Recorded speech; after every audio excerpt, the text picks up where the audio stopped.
ఇది శ్రీరామాయణంలోనే అత్యంత శక్తివంతమైన పరమాద్భుతమైనటువంటి ఘట్టములలో ఒకటి. షణ్ముఖోత్పత్తి అంటారు. ఇది ఎంత శక్తివంతం అంటే గర్భిణీ స్త్రీలు కానీ ఈ సర్గల్ని పారాయణ చేస్తే తప్పకుండా వాళ్ళకి సంతానం కలుగుతుంది. సంతానం ఉత్తమమైన సంతానం కలుగుతుంది. ఎటువంటి సమస్యలు లేకుండా వాళ్ళకి ప్రసవం అవుతుంది. అంత శక్తి ఇందులోనే ఉంది. ఇందులోనే వాల్మీకి మహర్షి కుమార సంభవం అన్న మాట వాడారు. పెద్దవాళ్ళు ఏం చెప్తారంటే వాల్మీకి మహర్షి అసలు ఎప్పుడూ ఫలశ్రుతి చెప్పరు. ఈ సర్గ చదివితే ఇది వస్తుందని చెప్పరు. అట్లాంటి వాల్మీకి మహర్షి గంగావతరణానికి షణ్ముఖోత్పత్తికి ఫలశ్రుతి చెప్పారు. అత్యంత శక్తివంతమైన ఘట్టాలలో షణ్ముఖోత్పత్తి ఒకటి. ఇది విన్నవాళ్ళు సుబ్రహ్మణ్య లోకాన్నే పొందుతారు అంటారు. అంత శక్తివంతం. ఇందులో కుమార సంభవం అన్న మాట వాల్మీకి మహర్షి వాడారు. దీన్నే కాళిదాస్ గారు తీసుకుని కుమార సంభవం అన్న గ్రంథాన్ని ఆయన ఆ పేరుతోనే రచన చేశారు. కానీ ఇప్పటికీ గర్భిణీ స్త్రీలు పారాయణ చేస్తే ఈ షణ్ముఖోత్పత్తినే వింటూ ఉంటారు. కాబట్టి ఇప్పుడు మీరు అవధరించండి. పురా రామకృతోద్వాహో నీలకంఠో మహాతపాః దృష్ట్వాచ స్పృహయా దేవీం మైథునా యోపచక్రమే అంటూ మొదలుపెట్టారు విశ్వామిత్ర మహర్షి. నాయనా రామా, నీకు అంగదేశం గురించి చెప్పాను. మన్మధుడు కాలిపోయాడు. తర్వాత పార్వతీ పరమేశ్వరులకి వివాహం అయింది. ఎలా అయింది మరి మన్మధుడు లేకుండా? ప్రారంభమే ఒక గొప్ప విషయం. అందరి మీద బాణాలు వెయ్యాలి అంటే చేతిలో చెరుకు విల్లు 5 పుష్ప బాణాలు పట్టుకుని బాణాలు వేసేటటువంటి మన్మధుడు నేను బాణాలు వేసి అందరిలోనూ కామ ప్రచోదనం చెయ్యగలనన్న అహంకారంతో అదే పుష్ప బాణాల్ని తీసుకెళ్లి పరమశివుడి మీద కూడా వేసి ఆయన మనసు కదిపి పార్వతీదేవి యందు అనురక్తుడయ్యేటట్టు చెయ్యగలననేటటువంటి అహంకార బుద్ధితో ఒక్క బాణాన్ని తీసి ప్రయోగించడానికి సిద్ధపడేటప్పటికే బహిర్ముఖుడైనటువంటి పరమశివుడు కనుతెరిచి చూసి తన మీదే బాణ ప్రయోగానికి సిద్ధపడుతున్న మన్మధుడి మీద ఆగ్రహం చెంది 3వ కన్ను తెరిస్తే భస్మ రాశి అయి మన్మధుడు కింద పడిపోయాడు. కాబట్టి సృష్టి ఆగిపోయి ఉండాలి కదా. ఇప్పుడు మన్మధుడు లేడుగా.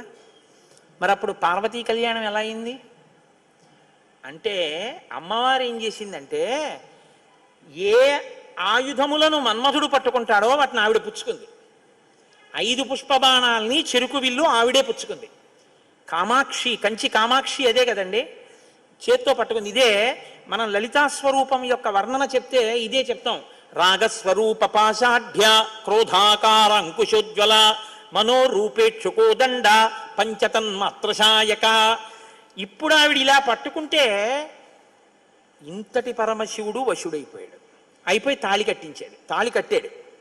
సంసారంలోకి వచ్చి ఆవిడ పక్కన కూర్చున్నాడు. శంకరాచార్యుల వారు దెప్పి పొడిచారు. స్ఫురద్గండాభోగత్ ప్రతిఫలిత తాటంక జుగళం చతుశ్చక్రం మన్యే తవ ముఖమిదం మన్మధరదం యమారుహ్యదృహ్యత్కవనిరదమర్కేందు చరణం మహావీరో మార ప్రమదపతయే సంగీతవతే అన్నారు.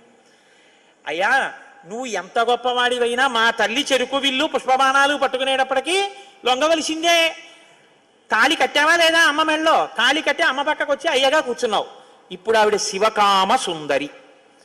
ఆమె అంత సౌందర్యంతో ఎవరి కోసం కూర్చుంది? మనకి తండ్రిని తెచ్చి కూర్చోబెట్టడానికి. ఆవిడ శివుడికి సౌందర్యం, బాహ్య సౌందర్యం, శివకామ సుందరి. నీకు నాకో అఖిలాండేశ్వరి, జగజ్జనని, మీనాక్షి, కామాక్షి, రాజరాజేశ్వరి, లలిత. మనకి అమ్మ. మా నాన్నగారికి భార్య. మా నాన్నగారు మా అమ్మని కామదృష్టితో చూడొచ్చు, అది ఆయనకి ధర్మబద్ధం. నేను మా అమ్మగారిని పవిత్ర దృష్టితో చూస్తాను. మా అమ్మగారు మా నాన్నగారికి శివకామ సుందరి, నాకు జగజ్జనని. లలితాపరాభట్టారిక వాగర్ధ వివసంపృక్తౌ వాగర్ధ ప్రతిపత్తయే జగత పితరౌ వందే పార్వతీ పరమేశ్వరౌ. ఈ లోకానికంతటికీ తల్లిదండ్రులైన పార్వతీ పరమేశ్వరుల్లో అమ్మ సౌందర్యం పరమశివుడి కొరకు, అమ్మ యొక్క అంత సౌందర్యం అమ్మతనం మన కొరకు. మనకి జగదంబ, జగజ్జనని, ఆయనకి భార్య. కాబట్టి ఇప్పుడు ఆవిడ తన ప్రజ్ఞతో పెళ్లి చేసుకుంది, మన్మధుడి గొప్పతనంతో పెళ్లి చేసుకోలేదు. మన్మధుడికి ఏం చేసింది? శివుణ్ణి తెచ్చి తన భర్తగా కూర్చోబెట్టుకుని, పిచ్చాడా ఇంకెప్పుడు ఆయన మీద ఏకు బాణాలు, ఇవో మిగిలిన వాళ్ళ మీద అంటావా వెయ్యి అని పట్టుకెళ్ళి మళ్ళీ ఆయన చేతిలో పెట్టింది. ఇప్పుడు ఆయన ఏం చేశాడు? శరీరం లేదు కానీ మునులను కూడా మోహపెడుతున్నాడు. ఎందుకు పెట్టగలుగుతున్నాడు? ధను పౌష్పం మౌర్వీ మధుకరమయీ పంచవిశిక వసంతు సామంతో మలయమరుదాయో ధనరథ తదాప్యేక సర్వం హిమగిరిసుతే కమపి కృపాం అపాంగతే లబ్ధ్వా జగదిదమనంగో విజయతే అంటారు శంకర భగవత్పాదులు సౌందర్యలహరిలో. అమ్మ తన కడగంటి చూపుతో ఇలా చూసి 1000 బాణాలు పర్వాలేదు, లోకం మీద వెయ్యింది అంటే అదేమిటంటే మన అలా పాడు చేసేయడం ఏమిటంటే మీరు అనుకోకండి. అమ్మవారు ఆ శక్తి మన్మధుడికి ఎందుకు ఇచ్చింది అంటే మనం పితృరుణం తీర్చుకోవడానికి. తండ్రి రుణం తీరాలంటే మనం సంతానాన్ని కనాలి, అందుకు ఇచ్చింది.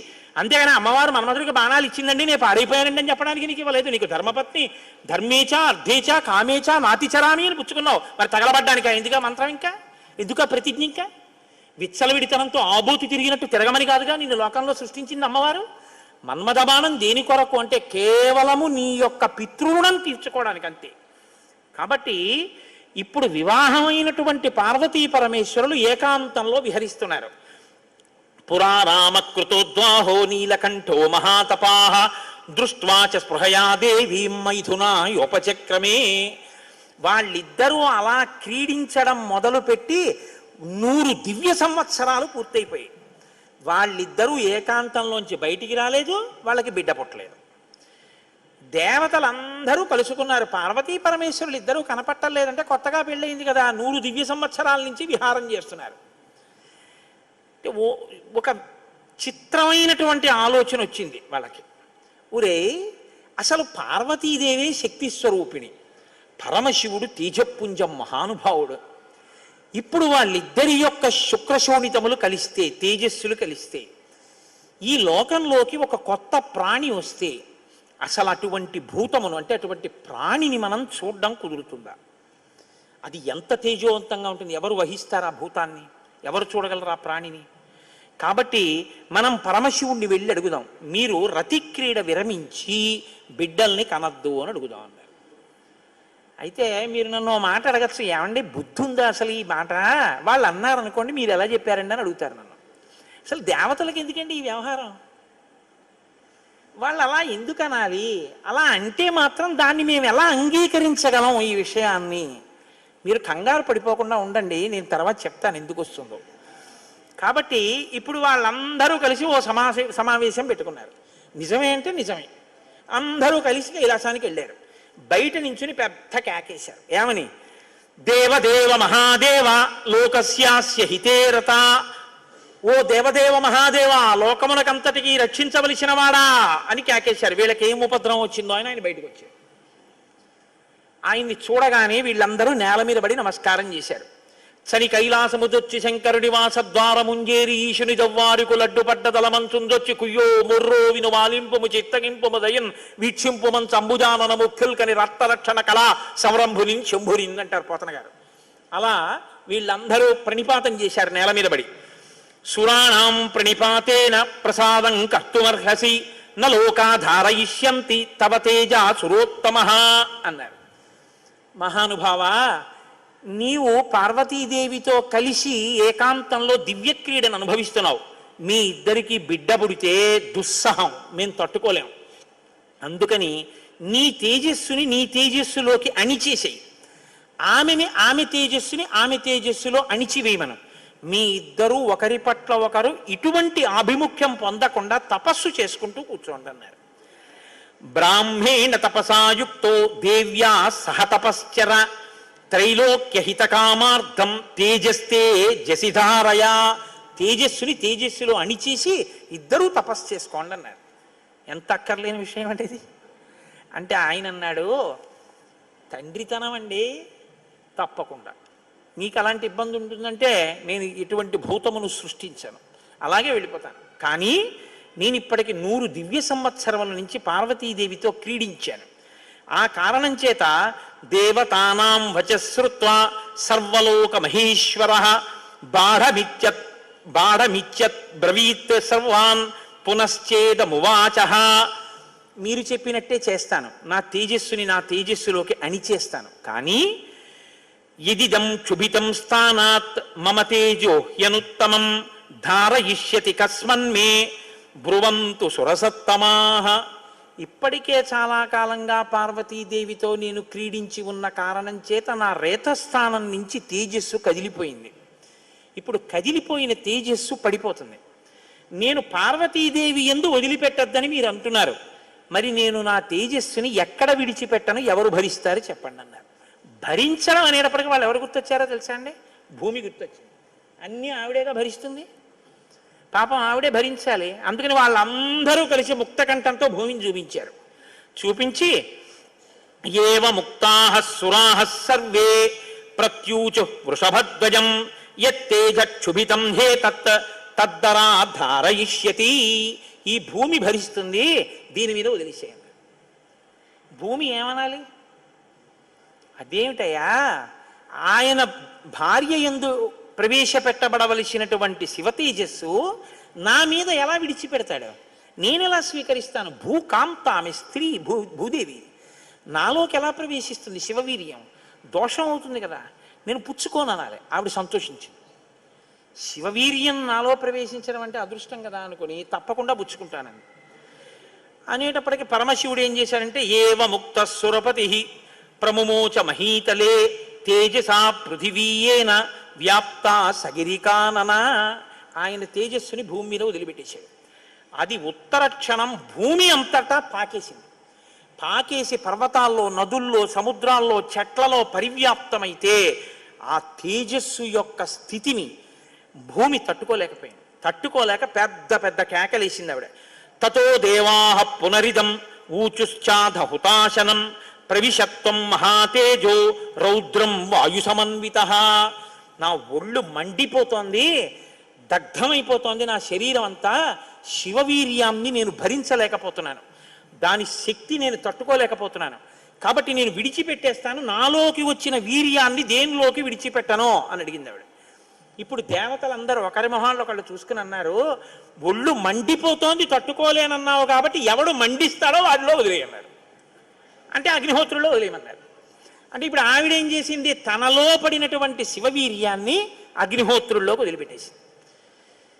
ఇదంతా రెప్పపాటు కాలంలో జరిగిపోయింది. పెద్ద పెద్ద అరుపులు, కేకలు, ప్రార్థనలు, హడావిడి. బయటికి వెళ్ళిన శివుడు లోపలికి రాలేదు. అమ్మవారికి అనుమానం వచ్చింది, ఏం జరిగింది అని. పార్వతీదేవి బయటికి వచ్చింది. బయటికి వచ్చి ఏం జరిగిందని అడిగింది. మేమందరం ఇలా ప్రార్థన చేశామమ్మా, మీ ఆయన తేజస్సు భూమిలోకి విడిచిపెట్టాడు, భూమి తట్టుకోలేక అగ్నిలోకి విడిచిపెట్టింది అంది. మీ ఇద్దరికీ సంతానం కలగకుండా తపస్సు చేసుకోమని కోరిక కోరామమ్మా అన్నారు. ఆవిడంది, ఏ ఆడదైనా అమ్మ కావద్దంటే ఒప్పుకుంటుందండి. అధశైల సుతారామ త్రిదశాం ఇదమబ్రవీత్ సమన్యుర శపత్ సర్వాన్ క్రోధ సంరక్తలోచన. ఎర్రబడిన కళ్ళతో అమ్మవారంది, అక్కరలేని విషయంలో జోక్యం చేసుకున్నారు. మీరు చెప్పకూడని మాట చెప్పారు. నన్ను తల్లిని కావద్దు అని శాసించారు. నాకు బిడ్డలు పుట్టకూడదు అని వరం అడిగారు. నాయందు ప్రవేశపెట్టబడవలసినటువంటి శివవీర్యాన్ని భూకాంత యందు ప్రవేశపెట్టారు. కాబట్టి నేను మీకు శాపం ఇస్తున్నాను. అపత్యం స్వేషు దారేషు తస్మాన్నోత్వాదయిష్యత అద్య ప్రభృతి యుష్మాకం అప్రజాః సంతు పత్నయః ఏవ ముక్త్యా సురాన్ సర్వాన్ శశాప పృథివీమపి. ఇక నుంచి మీ భార్యల వలన మీకిక సంతానము కలుగకుండుగాక. ఇక నుంచి దేవతలకి సంతానం ఉండదు అంది. కాబట్టి దేవతల సంఖ్య ఎప్పటికీ 33 కోట్లే. ఎందుకంటే ఇంకా వాళ్ళకి సంతానం ఉండదు. అందుకే బ్రహ్మగారు మొన్నటి రోజున దేవతల్ని పిలిచి, మీ అంశలలో ఉండవలసినటువంటి వానరుల్ని అప్సరసల యందు, యక్షకాంతల యందు, గంధర్వ కిన్నెర వానరకాంతల యందు సృజించండి, మీ భార్యల యందు మీకు పిల్లలు పుట్టరు, పార్వతీదేవి శాపం ఉందని చెప్పారు. అందుకని ఏమండి, ఎప్పుడూ 33 కోట్లైనా ఇంకా పిల్లలు మనవలు ఉండరా అంటే ఉండరు. పార్వతీదేవి శాపం ఆగిపోయింది, దేవతల యొక్క సంతానం. ఇప్పుడు ఆవిడ భూమి వంక తిరిగింది. నువ్వు స్త్రీవి కదా, నా భర్త యొక్క తేజస్సుని నేను పట్టవలసింది నువ్వెలా పట్టుకున్నావు? నువ్వెలా స్వీకరించావు నా భర్త తేజస్సుని? అమనేనైక రూపాత్వం బహుభార్యా భవిష్యసి. ఆవిడ్ని శపించింది.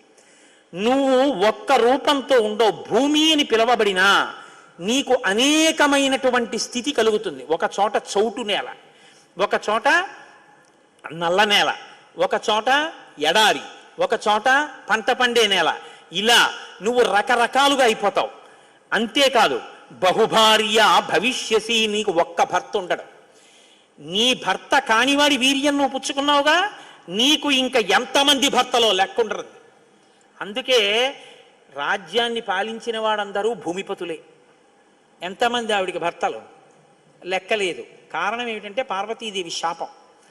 అవనేనైక రూపాత్వం బహుభార్య భవిష్యసి నచ పుత్ర కృతాం ప్రీతిం మత్క్రోధ కలుషీకృత.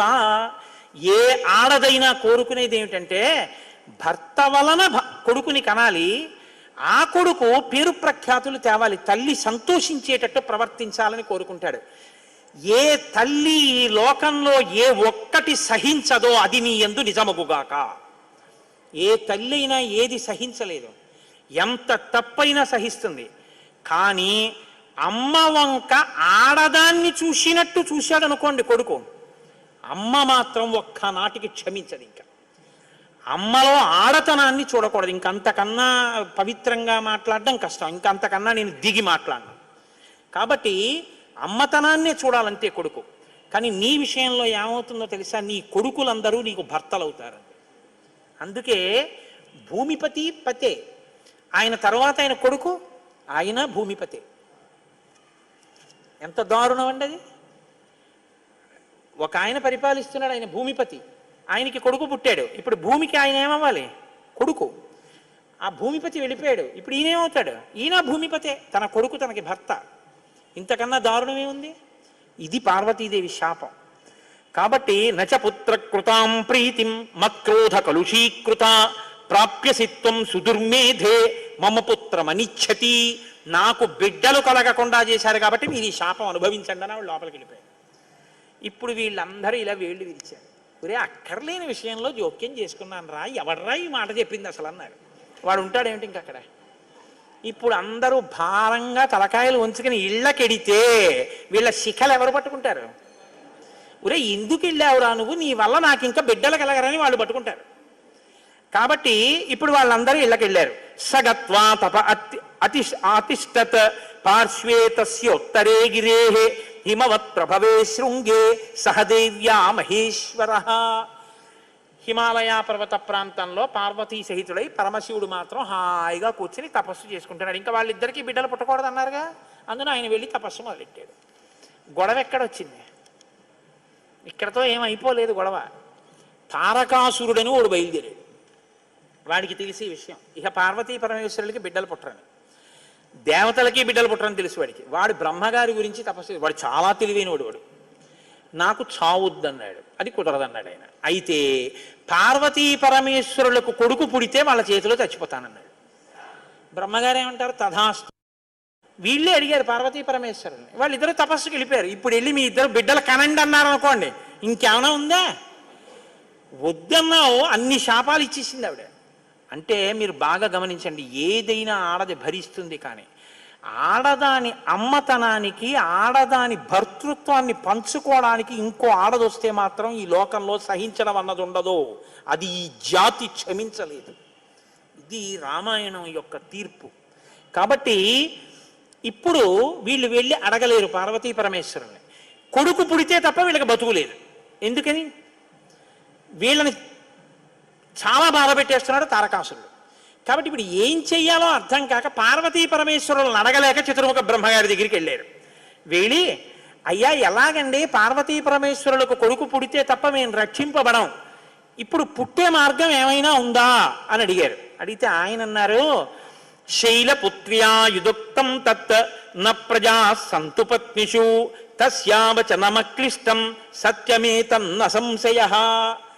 ఒరే పార్వతీ పరమేశ్వరులకి ఇంక పిల్లాడు పుట్టడం అనేటటువంటి విషయాన్ని మీరు నేను ఇక వెళ్ళి అడగడం అన్న విషయం మర్చిపోండి.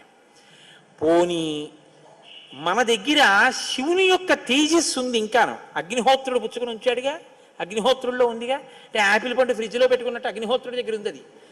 పోని దాన్ని తెచ్చి ఎవరిలోకైనా నిక్షేపిద్దామంటే మీ భార్యలు ఎవ్వరికీ పిల్లలు పుట్టరు, ఆవిడ శాపం ఉందిగా. పైగా ఆ శివవీర్యాన్ని భూకాంత పుచ్చుకుందనేగా అన్ని శాపాలు ఇచ్చింది. ఇప్పుడు దాన్ని తీసుకెళ్ళి ఇంకోళ్ళు ఎవరికన్నా ఇస్తామంటే ఎవరు మాత్రం పుచ్చుకుంటారు? ఏ ఆడది పుచ్చుకుంటుంది? పుచ్చుకుంటే కదా పిల్లలు పుట్టడం.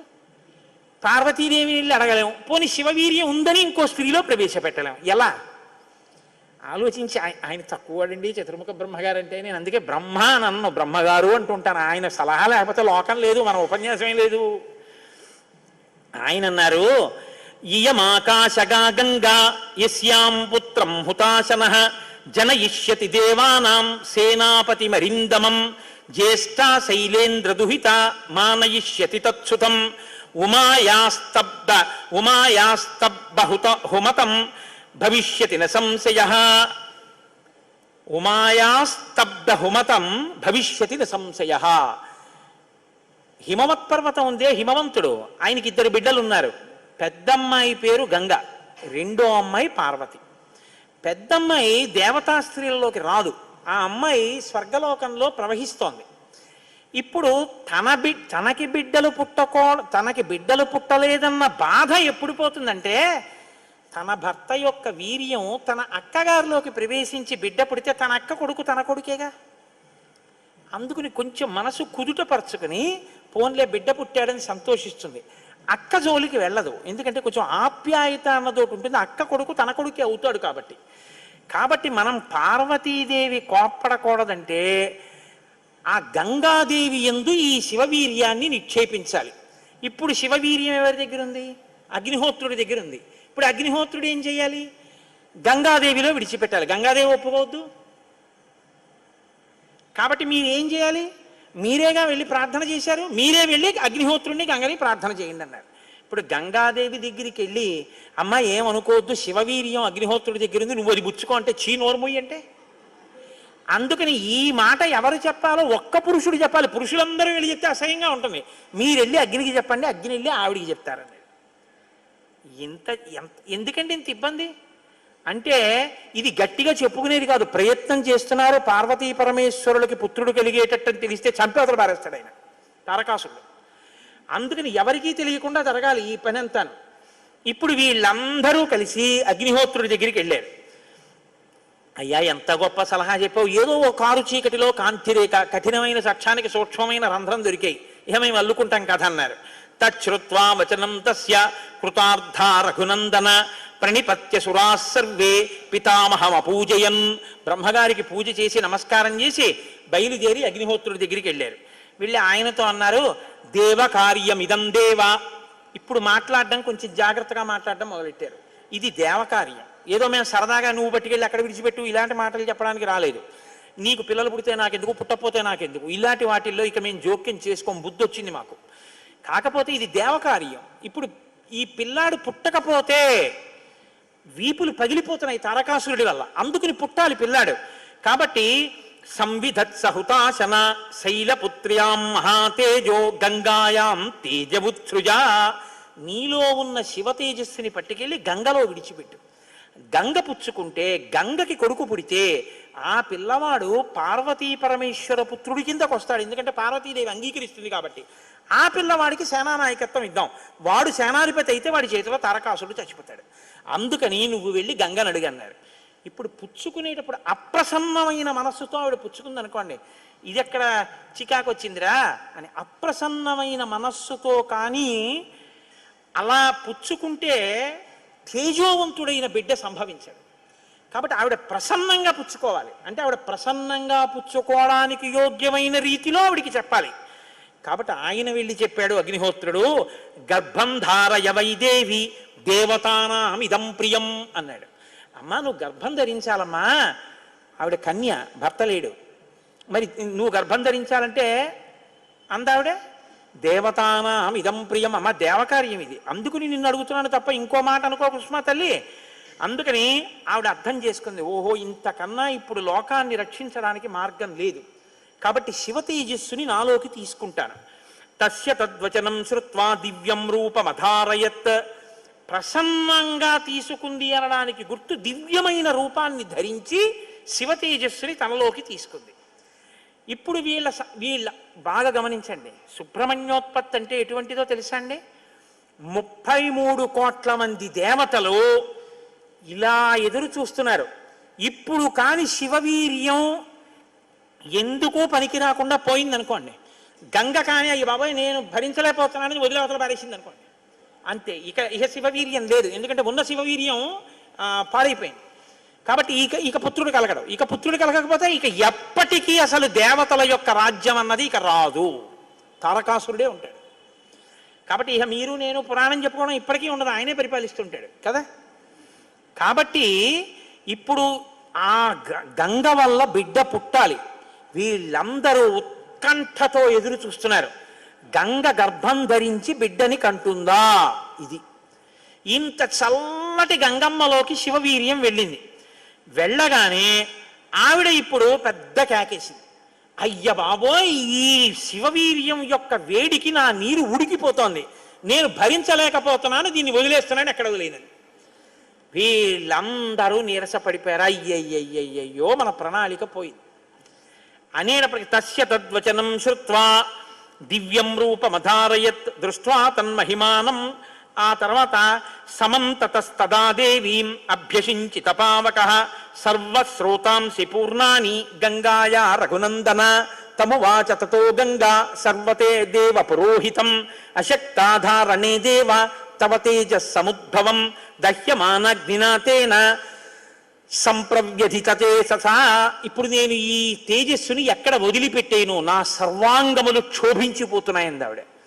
అగ్నిహోత్రుడు చూసి అన్నాడు, బిడ్డ పుట్టాడో లేదో తరువాతి మాట, ముందసలు నువ్వు కలతపడిపోతున్నావు, నువ్వు తట్టుకోలేవు. కాబట్టి అధాబ్రవీదిదం గంగాం సర్వదేవ హుతాశనః ఇహ హైమవతే పాదే గర్భోయం సన్నివేశ్యతాం.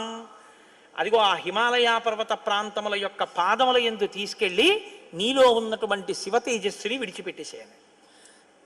గంగ తనలో ఉన్న శివ తేజస్సుని తీసుకెళ్ళి హిమాలయ పర్వత ప్రాంత పాదముల యందు వదిలిపెట్టేసేటప్పటికి అది వెళ్ళి రెల్లు దుబ్బుల్లో పడిపోయింది, గడ్డిలో పడిపోయింది. ఇప్పుడు అందులోంచి ఒక్కసారి కాంతి కనపడింది వాళ్ళకి. పిల్లాడు ఏమైనా వచ్చాడా? వాళ్ళకి పిల్లాడు కావాలి. ఇప్పుడు వాళ్ళు చూస్తే సర్వం పర్వత సన్నద్ధం సవర్ణ భవద్వనం జాత రూపమితి ఖ్యాతం తదా ప్రభృతి రాఘవ సువర్ణం పురుష వ్యాఘ్ర హుతాసన సమప్రభం తృణవృక్షలతాగుల్వం సర్వం భవతి కాంచనం. ఆ శివవీర్యంలోంచి ఆ తేజస్సులోంచి అగ్ని ఎటువంటి కాంతితో ఉంటాడో అటువంటి కాంతితో మొట్టమొదట బంగారం పుట్టింది లోకంలో. బంగారం శివవీర్యం, అందుకే బంగారానికి శివవీర్యం అని పేరు. బంగారం పుట్టి బంగారంతో అక్కడ ఉన్నటువంటి తృణవృక్ష లతాగుల్మం సర్వం భవతి కాంచన, ఆ గడ్డి చెట్లు అన్ని బంగారు రంగులో మెరిసిపోయాయి ఒక్కసారి. తర్వాత వెండి పుట్టింది. ఆ వెండిని చూశారు, తెల్లగా ఉంది వెండి, అయిపోయింది. ఆ తర్వాత ఇంకా మిగిలినటువంటి చారంలోంచి రాగి ఇనుము పుట్టాయి. మిగిలిపోయినటువంటి మలంలోంచి తగరము సీసము పుట్టాయి. తప్ప పిల్లవాడు మాత్రం కనపడలేదు. అయిపోయింది మన ప్రణాళికంతా, పిల్లవాడు పుట్టలేదు అని దిగాలు ముఖాలు వేసుకుని ఆ పైనుంచి చూస్తున్నారు. ఆ రెల్లు దుబ్బుల్లో రాత్రివేళ తెల్లగా మెరుస్తాయే రెల్లు దుబ్బులు, ఆ రెల్లు దుబ్బుల్లోంచి తదగ్నినా పునర్వ్యాప్తం సంజాత శ్వేత పర్వత దివ్యం శరవణం చైవ పావకాదిత్య సన్నిభం. బ్రహ్మాండమైనటువంటి కాంతులు మెరిసిపోతుండగా 6 ముఖాలతో అద్భుతమైన సౌందర్యంతో ఒక పిల్లవాడు పుట్టి పాల కోసం ఏడ్చాడు. అమ్మయ్యా పుట్టాడు రా పిల్లాడు, శివపుత్రుడు జన్మించాడు, మన బాధలు తీరాయని వాళ్ళందరూ పొంగిపోయారు. షష్ఠి 6 ముఖాలతో షణ్ముఖుడై పుట్టాడు. ఆ పుట్టినటువంటి వాడు కూడా మహానుభావుడు 6 ముఖాలతో పుట్టాడు కాబట్టి షణ్ముఖుడు. పుట్టిన పిల్లాడికి పాలివ్వాలి, ఆ కృత్తికల్ని పిలిచి మీరు పాలివ్వండి అన్నారు. వాళ్ళన్నారు మేం పాలిస్తాం, కానీ తాం క్షీరం జాతమాత్రస్య కృత్వా సమయముత్తమం దరుపుత్రో యమస్మాకం సర్వాతామితి నిశ్చితాః. ఇప్పుడు పాలిస్తే కానీ మరి పిల్లాడు బతకడం. కాబట్టి వాళ్ళు అన్నారు మేము పాలిస్తాం, కానీ ఆ పిల్లాడిని మా పేరుతో పిలుస్తారా అన్నారు, మా పిల్లాడని చెప్తారా అన్నారు. అబ్బే అలా ఎలా కుదురుతుందండి అన్నారు అనుకోండి. వాళ్ళు పాలివ్వకపోతే పిల్లాడు. అందుకని వీళ్ళు వెంటనే దేవతలందరూ అన్నారు తతస్తు దేవత సర్వ కార్తికేయ ఇతి బ్రువన్. కార్తికేయుడు అన్నాం కదా, ఇవ్వండి పాలన్నారు. అమ్మతనం ఎంత గొప్పదో చూడండి. ఇప్పుడు ఈ కృత్తికలు 6 పిల్లాడికి 6 ముఖాలతో ఉన్నవాడికి 6 పాలిచ్చారు. వాడు పాలు తాగాడు. పుత్రస్త్రైలోక్య విఖ్యాతో భవిష్యతి న సంశయ. కార్తికేయుడని మేం పిలవడం కాదు, 3 లోకాల్లో పిలుస్తారు ఈ పిల్లాన్ని, సరేనా అన్నారు దేవతలు. అప్పుడు వాళ్ళు పాలిచ్చారు. కాబట్టి కార్తికేయుడు అగ్నిలో శివవీర్యం చాలా కాలం నిలవ ఉంచబడి అగ్నిహోత్రుడు గంగలో ప్రవేశపెట్టాడు కాబట్టి పావకి. శరవణములు అంటే రెల్లుదుబ్బుల్లోంచి పుట్టాడు కాబట్టి శరవణ భవ. ఎప్పుడు శుద్ధమైనటువంటి బ్రహ్మణ్య జ్ఞానంతో ఉంటాడు కాబట్టి సుబ్రహ్మణ్యం. తల్లి కడుపులోంచి స్ఖలనమై పుట్టాడు కాబట్టి స్కందుడు. ఆయన ఉత్పత్తి చేతనే ఇన్ని పేర్లతో వచ్చాడు. ఏమంటే మీరు ఇంత గొప్పగా ఏదో పాపం నోరు కొట్టుకు చెప్పారు, కానీ మాకు అసలు అనుమానం మాత్రం అలా ఉండిపోయింది, మీరు మంగళం చెప్దాం అనుకుంటున్నారేమో. అలా అనత్సా దేవతలు, అలా అడగడం వల్ల కదా ఇంత కథ వచ్చింది. అలా ఎందుకు అడగాలి అసలు అంటే, మహానుభావుడు శంకర భగవత్పాదాచార్య స్వామి వారు బ్రహ్మసూత్రాలకి చేసినటువంటి వ్యాఖ్యానంలో ఒక చోట ఉదహరించారట దీని గురించి. దాని గురించి అసలు ఇలా ఎలా జరిగిందని కంచికామకోటి పీఠాధిపతులు చంద్రశేఖరేంద్ర సరస్వతి స్వామి వారు ఎంతమంది పౌరాణికులను అడిగారట. ఆఖరికి ఒక ఆయన దీని మీద పరిశోధన చేసి త్రిపురా రహస్యంలో ఉన్నటువంటి మంత్రాల యొక్క వ్యాఖ్యానంలో దీని అసలు వృత్తాంతం ఎక్కడుందో పరమాచార్య స్వామి వారికి తీసుకొచ్చి చెప్పారు. త్రిపురా రహస్యంలో ఉంది దీని రహస్యం, అక్కడి నుంచి అనుసంధానం చేయాలి దాన్ని. సనత్కుమారుడు అని ఒక ఆయన బ్రహ్మమానసపుత్రుడు, ఆయన పుట్టుక చేత మహాజ్ఞాని. అటువంటి పిల్లవాడు ఆయన ఎప్పుడూ తనలో తాను బ్రహ్మజ్ఞానంలో రమిస్తూ ఉండేవాడు. ఆయన ఒక రోజు రాత్రి నిద్రపోవడం అంటే గుర్తుపెట్టుకోండి, బ్రహ్మవేత్త నిద్రకి కూడా ఆయన సాక్షి. అటువంటి ఆయనకి కల వచ్చిందంటే అవస్థ ఏర్పడింది, స్వప్నావస్థ. ఆ కల్లో తాను రాక్షస సైన్యాల మీద యుద్ధం చేస్తున్నట్టు కల వచ్చింది. ఆయన తెల్లబోయి ఇదేమి నాకు కల రావడం ఏమిటి, కల రావడం అంటే మనసులో ఏదో కోరిక ఉంది, ఆ కోరిక కల్లో కనపడింది, స్వప్నావస్థలోకి వెళ్ళాను, ఇది దోషం కదా, నాకు అలా ఎందుకు జరిగిందని తండ్రి చతుర్ముఖ బ్రహ్మగారి దగ్గరికి వెళ్ళారు. వెళ్ళి నాన్నగారు నాకు ఇలా కల ఎందుకు వచ్చింది నాన్నగారు అసలు అని అడిగాడు. ఆయన అన్నాడు, నాయనా నీకు ఇలా కల రావడానికి ఒక కారణం ఉంది. నువ్వు పూర్వజన్మలో వేదాన్ని నేర్చుకునేటప్పుడు వేదంలో దేవతల గురించి రాక్షసుల గురించి దేవదానవ యుద్ధాల గురించి చదివి ఈ రాక్షసులు ఎప్పుడు వేద ప్రమాణానికి వ్యతిరేకంగా ఎందుకు ఇలాంటి పనులు చేస్తుంటారు, వీళ్ళని పట్టుకుని చంపేయాలని వ్యగ్రత పొందావు. ఆ వ్యగ్రత జీవుణ్ణి పట్టుకుంది. అది ఈ జన్మలో బ్రహ్మవేత్తవైనా నీకు ఆ వాసన ఉండిపోయింది, అది ఇప్పుడు కలగా వచ్చింది. అది తీరాలంటే నువ్వు దేవసేనకి అధిపతివి కావాలి. నువ్వు దేవసేనకి అధిపతివై రాక్షసుల్ని సంహరిస్తే ఆ కోరిక తీరుతుంది. అంటే నాన్నగారు నేను దేవాసేనాపతిని కావలసిందేనా ఆయన అన్నాడు చతుర్ముఖ బ్రహ్మగారు. వచ్చేసారు ఆయన, తన అనుష్ఠానంలో తనున్నారు. ఈలోగా పరమశివుడు ఒక సంకల్పం చేశాడు. పరమశివుణ్ణి మించిన జ్ఞాని లోకంలో ఇంకా లేడు. ఎక్కడైనా జ్ఞానం అంటూ ఉంటే అది కేవలం శాంకర భిక్ష. పరమశివుడి యొక్క భిక్షయే జ్ఞానం. అందుకే ఆయన్ని ఈశాన సర్వ విద్యానాం ఈశ్వర సర్వభూతానాం బ్రహ్మాధిపతిర్బ్రహ్మణోధిపతిర్బ్రహ్మ శివో మే అస్తు సదాశివోం మంగళములకు మంగళం నా తండ్రి. అంతటి మహాజ్ఞాని శంకరుడంటే. ఆయన దగ్గర నుంచే వెళ్ళాలి జ్ఞాన గంగ. కాబట్టి పరమశివుడికి ఒకప్పుడు కోరిక పుట్టిందిట, నేను ఇప్పటిదాకా అన్ని విషయాలు చెప్పడం కానీ నేను ఓడిపోయిందన్నది లేదు ఎవరి దగ్గర. ఓడిపోవడం అంటే బయట వాళ్ళ దగ్గర ఓడిపోతే బాగుండదుగా. ఓడిపోవడం అనేటటువంటిది కూడా మనిషి జీవితంలో సన్మానంగా ఎప్పుడు మారుతుంది? పుత్రాదిచ్చేత్ పరాజయం. తన కొడుకు చేతిలో తాను ఓడిపోవాలి. తన కొడుకు చేతిలో తాను ఓడిపోవడం అంటే, ఒరే నేను ఈ శ్లోకానికి అర్థం ఇన్ని మాటలు చెప్పాను కానీ నా కొడుకు వచ్చి అకస్మాత్తుగా నాన్నగారు ఈ శ్లోకానికి ఈ అర్థం ఇలా కూడా వస్తుంది కదా అంటే నాకు ఎప్పుడూ రాలేదు ఈ ఆలోచన. ఎంత గొప్ప అర్థం చెప్పాడురా, ఇలా చూస్తే అసలు మొత్తం కథ మారిపోయింది, వీడికి ఎంత గొప్ప ఆలోచన వచ్చిందని నా కొడుకు ప్రజ్ఞ ముందు నేను తల వంచితే అది నాకు సన్మానం లాంటి ఓటమి. అలాంటి కొడుకు నా కడుపున పుడతాడా అనుకున్నట్ట పరమశివుడు కూడా ఒకనకొకప్పుడు. ఇప్పుడు సనత్కుమారుల వారికి ఈ కోరిక, ఎంత గొప్ప అర్థం చెప్పాడురా, ఇలా చూస్తే అసలు మొత్తం కథ మారిపోయింది, వీడికి ఎంత గొప్ప ఆలోచన వచ్చిందని నా కొడుకు ప్రజ్ఞ ముందు నేను తల వంచితే అది నాకు సన్మానం లాంటి ఓటమి. అలాంటి కొడుకు నా కడుపున పుడతాడా అనుకున్నట్ట పరమశివుడు కూడా ఒకనకొకప్పుడు. ఇప్పుడు సనత్కుమారుల వారికి ఈ కోరిక, పరమశివుడికి ఆ కోరిక. ఒకానొకప్పుడు పరమశివుడు పార్వతీదేవి అసుర సంధ్య వేళలో ఈ భూమండలం అంతటా కూడా విహారం చేస్తారు. శ్రీశైల పర్వతం మీద దిగుతారు. భాగవతంలో చతుర్థ స్కందం అనుకుంటా, అందులో చెప్తారు దీని గురించి. వాళ్ళిద్దరూ విహారం చేస్తుంటే సనత్కుమారుడు కనబడ్డారు. కనబడితే వాళ్ళకి ముచ్చటేసింది. బ్రహ్మవేత్త మహానుభావుడు బ్రహ్మజ్ఞాని, పలకరిద్దామని వృషభవాహనం మీద కిందికి దిగి దగ్గరికి వెళ్ళారు. ఆయన ఇలా చూశారు, చూసి తన పంతాన్ని చేసుకుంటున్నారు. ఇద్దరు అలా నిలబడ్డారు. ఆయన ఏం పలకరించలేదు.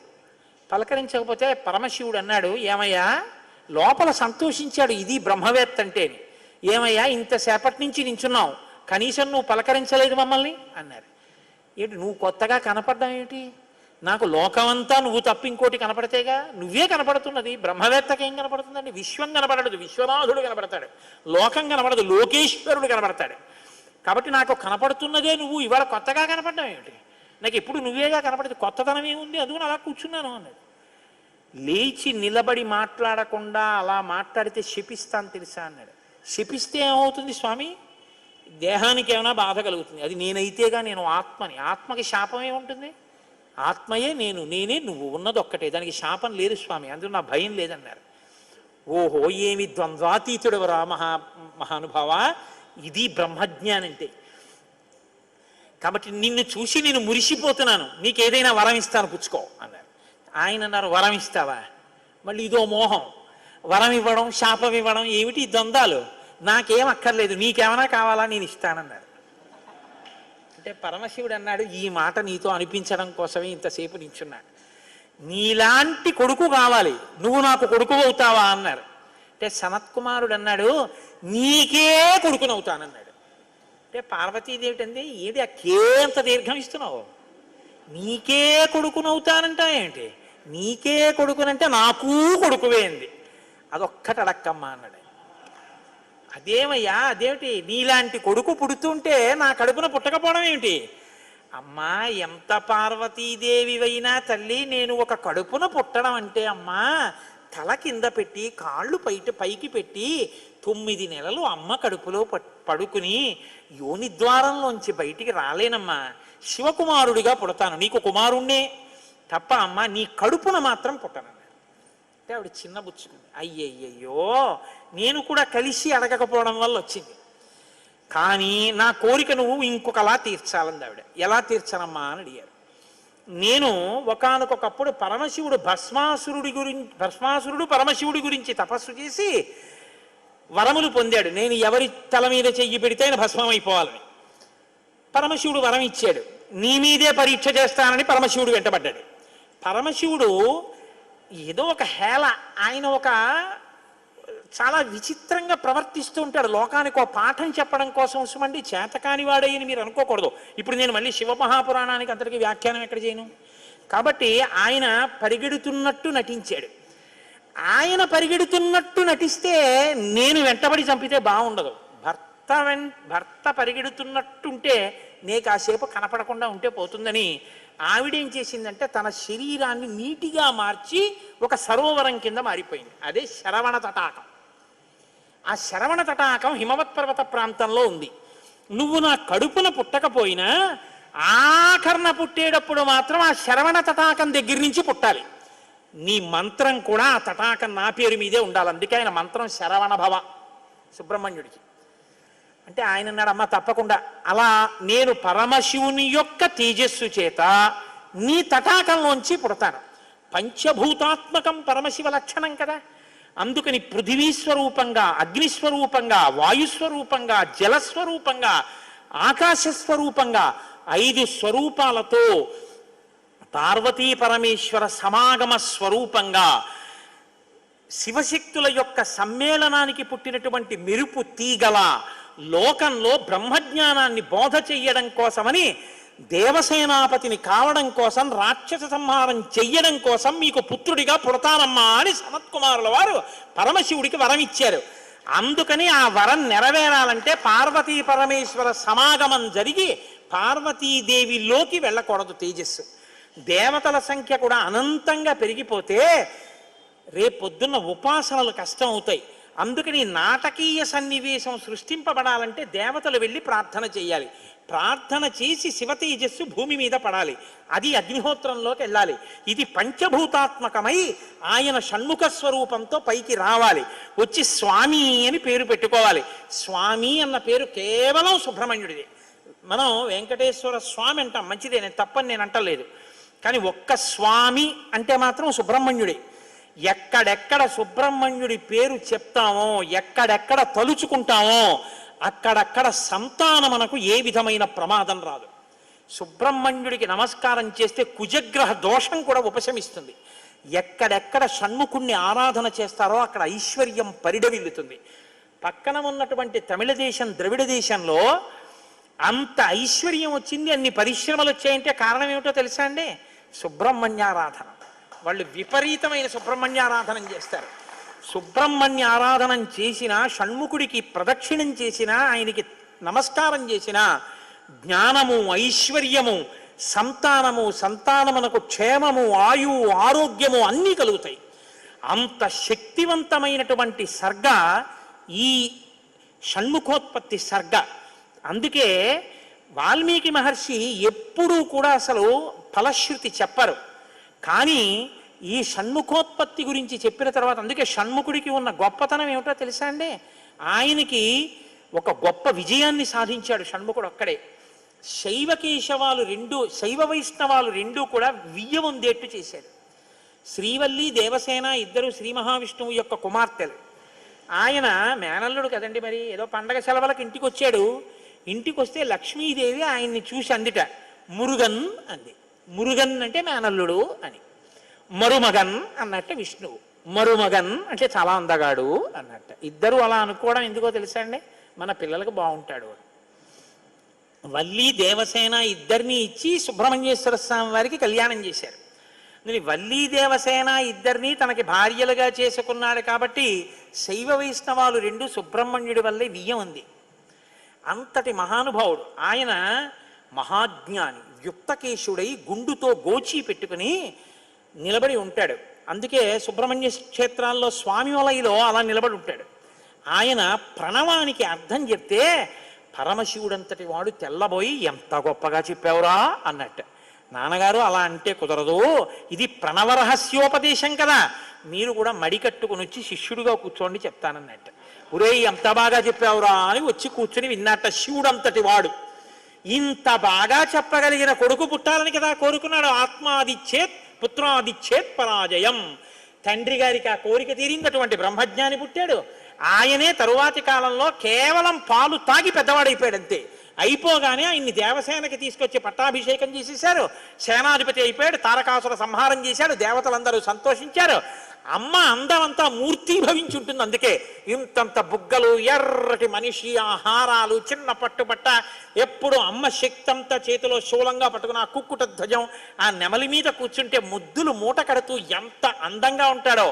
అందుకే సుబ్రహ్మణ్యేశ్వర స్వామి వారి యొక్క మూర్తి వంక అదే పనిగా చూసినా కూడా సత్సంతానం కలుగుతుంది. అంతటి మహానుభావుడు సుబ్రహ్మణ్యుడు. ప్రత్యేకించి ఏ కారణం చేతనైనా గర్భం నిలవక బాధపడుతున్న వాళ్ళు, గర్భిణి అయినప్పటికీ కడుపున ఎటువంటి బిడ్డలు పుడతారో తెలియని వాళ్ళు, వాళ్ళ ఆయుర్దాయం బాగుండాలనుకున్న వాళ్ళు, సంతానం క్షేమంగా వృద్ధిలోకి రావాలనుకున్న వాళ్ళు రామాయణాంతర్గతమైన షణ్ముఖోత్పత్తిని విని తీరాలి. ఇది చెప్పడం కోసమే వాల్మీకి మహర్షి ఫలశ్రుతి చెప్తూ ఓ మాట చెప్పారు.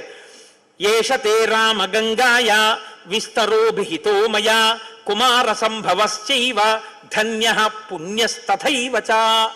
ఎవరు ఈ షణ్ముఖోత్పత్తిని శ్రీరామాయణంలో వింటున్నారో వాళ్ళకి ఎటువంటి చిక్కులు ఉన్నా అన్ని చిక్కులు విడిపోయి అపారమైనటువంటి ధన సమృద్ధి కలుగుతుంది. 2, విశేషమైనటువంటి పుణ్యము స్కందోత్పత్తిని విన్నంత మాత్రం చేత కలుగుతుంది. ఇక్కడే ఆయన కుమార సంభవశ్చైవ అన్న మాట వాడారు. పార్వతీ పరమేశ్వరుల యొక్క కుమారుడు కనుక ఆయనకొక్కడికే కుమారః అన్న నామం. ఆయన భక్తశ్చయ కార్తికేయే కాకుత్స భువిమానవః ఆయుష్మాన్ పుత్ర పౌత్రైశ్చ స్కందసాలోక్యతాం వ్రజేత్. ఎవరు భక్తి శ్రద్ధలతో రామాయణాంతర్గతమైనటువంటి ఈ షణ్ముఖోత్పత్తిని చేతులు కైమోడ్చి సుబ్రహ్మణ్యుడికి నమస్కరించి వింటున్నారో అటువంటి వారందరికీ కూడా ఆయుష్మాన్, వాళ్ళకి ఏదైనా అపమృత్యు దోషం జాతకంలో ఉంటే ఆ దోషము ఉపశమించి ఆయుర్దాయం కలుగుతుంది. ఆయుష్మాన్ పుత్ర పౌత్రైశ్చ, వాళ్ళ కొడుకులు మనవలు అందరూ క్షేమంగా ఉంటారు. ఏవైనా దుర్గుణములు అలవడవలసినవి ఉంటే అవి పోయి వాళ్ళు వృద్ధిలోకి వచ్చి వంశానికి గొప్ప కీర్తి తీసుకొస్తారు. ఆయుష్మాన్ పుత్ర పౌత్రైశ్చ, ఎవరు రామాయణం సంపూర్ణ రామాయణం చెప్పించుకుని వినేటప్పుడు పరమ భక్తితో దేవాలయ ప్రాంగణంలోనో ఎక్కడో కూర్చుని ఈ స్కందోత్పత్తిని నమస్కారం చేస్తూ విన్నారో వాళ్ళు శరీరం పడిపోయిన తరువాత స్కందసాలోక్యతాం వ్రజేత్, సుబ్రహ్మణ్య లోకాన్ని పొందుతారు అని వాల్మీకి మహర్షి సత్యం తప్ప ఆయన నోటి వెంట రాదని బ్రహ్మగారి వరం. ఆయన ఎప్పుడూ ఫలశ్రుతి చెప్పరు, ఇక్కడ చెప్పారు. అంత గొప్పది షణ్ముఖోత్పత్తి. విచిత్రం ఏంటంటే ఈశ్వర సంకల్పం అంటే చాలా గొప్పగా ఉంటుంది. నేను ఇవాళ అసలు నేను ఏదైనా మాట చెప్తే చాలా జాగ్రత్తగా వింటారు హరిప్రసాద్ గారు. నేను చెప్పాను రేపు సుబ్రహ్మణ్యుడికి అభిషేకం చేయించండి అని చెప్పాను. ఎందుకంటే ఇవాళ అయింది కాబట్టి షణ్ముఖోత్పత్తి, రేపు స్వామికి అభిషేకం చేయించండి, ఆయన చల్లబడతాడు. రామాయణ అంతర్గతంగా జరిగింది కాబట్టి అభిషేకం చేస్తే చల్లబడుతుంది మూర్తి. ఆయన చల్లబడిన అభిషేక తీర్థాన్ని మనం పుచ్చుకున్నాం అనుకోండి, అది మరింత శక్తివంతం. పాపం ఎవరైనా ఏదైనా సంతాన సంబంధమైన సమస్యల్లో ఉన్న వాళ్ళు ఆ తీర్థం పుచ్చుకుని ఉపశాంతి పొందితే అంతకన్నా కావలసిందే ఉంది. నాకు చెప్పానుగా వ్యక్తిగత అనుభవాలు చెప్పడం ఇష్టం ఉండదని. ఈ షణ్ముఖోత్పత్తి వల్ల ఉపయోగాన్ని ఉపకారాన్ని పొందిన వాళ్ళు ఎంతమంది ఉన్నారో. నేను మొన్న కూడా గోపాలకృష్ణ గారికి ఒక సంగతి చెప్పాను. అంత గొప్ప షణ్ముఖోత్పత్తి నేను నా జీవితంలో ప్రత్యక్షంగా చూసా, దాని గొప్పతనం ఏమిటో. ఈ విషయం రేపు పొద్దున్న తెలిసిన తర్వాత ఎందరో తల్లులు దీనివల్ల ఉపయోగం పొందిన వాళ్ళు కన్నుల నీరు పెట్టుకుని సంతోషంతో చెప్తారు యథార్థం నిజమేనని. మీకు నేను ఒక రహస్యం చెప్తాను, నేను ఆశ్చర్యపోయాను. తూర్పుగోదావరి జిల్లాలో మల్లవరం అని ఒక క్షేత్రం ఉంది. అక్కడ సుబ్రహ్మణ్యుడు, ప్రత్యక్ష సుబ్రహ్మణ్యుడు, ఇంతలా పాము కోనేటిలో స్నానం చేసి శివలింగాన్ని చుట్టుకుని ఉంటుంది. అది పిల్లలు పుట్టని వాళ్ళు వెళ్ళి నమస్కారం చేస్తే పిల్లలు పుట్టారు. డాక్టర్లు పిల్లలు పుట్టరని సర్టిఫై చేసిన వాళ్ళకి పుట్టారు. ముఖ్యమంత్రులు కూడా వెళ్ళారు పీఠాధిపతులు అక్కడికి. ఆ పాము కారణాంతరాల చేత శివలింగానికే తల కొట్టుకుని శరీరం వదిలితే ఇప్పుడు అలాగే ప్రతిష్ఠ చేశారు. అక్కడ నేను ఆశ్చర్యపోయింది ఏంటంటే, నాకు ఆ దేవస్థానం ధర్మకర్త ఒక ఆయన వచ్చి ఒకసారి ఓ మాట చెప్పారు. బిడ్డలు పుట్టరు అని డాక్టర్లు చెప్పేసినటువంటి వాళ్ళు సుబ్రహ్మణ్య షష్ఠి నాడు ఈ దేవాలయం వెనకాల పడుకుంటారు, వచ్చి బోర్లా పడుకుంటారు ఆడవాళ్ళు. వాళ్ళకి కునుకు పడుతుంది, కునుకు పడ్డాక లేపేస్తాం. ఆ మరుసటి సంవత్సరం వాళ్ళు పసిపిల్లల్ని పట్టుకుని వస్తారండి అని చెప్పారు. నాకు అపనమ్మకం కాదు, చూడాలనిపించింది. మీరు కూడా వచ్చారేమో గోపాలకృష్ణ గారు నాతో. కాకినాడ నుంచి చాలామందిని కలిసి సుబ్రహ్మణ్య భుజంగ స్తోత్రం చేశారు శంకర భగవత్పాదులు. సుబ్రహ్మణ్య షష్ఠి నాడు ఆ దేవాలయంలో చదువుదామని అందరం కలిసి వెళ్ళాం. ఆ రోజు వాళ్ళు నా ప్రసంగం కూడా అక్కడ ఏర్పాటు చేశారు.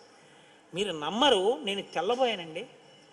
ఎంతంత సంపన్న కుటుంబాల వాళ్ళు బిడ్డలు పుట్టరు అని బెంగ పెట్టుకున్న తల్లులు చంటి పిల్లలతో ఎంతో సంతోషంగా వచ్చి ఆయనకి నమస్కారం చేసుకుని, అబద్ధం కాదు, నేను ఎంతో మందిని అక్కడ అడిగాను, ఏమమ్మా మీకు ఈయన వలనే కలిగిందా సంతానం అని. ఖచ్చితంగా మేము ఆయన వలనే ఈ అనుగ్రహాన్ని పొందామని, ఇది అదృష్టాన్ని పొందారు మహానుభావులు కలిగి ఆయనకి నమస్కారం చేస్తే మీరు స్వామికి నమస్కారం ఇస్తారు.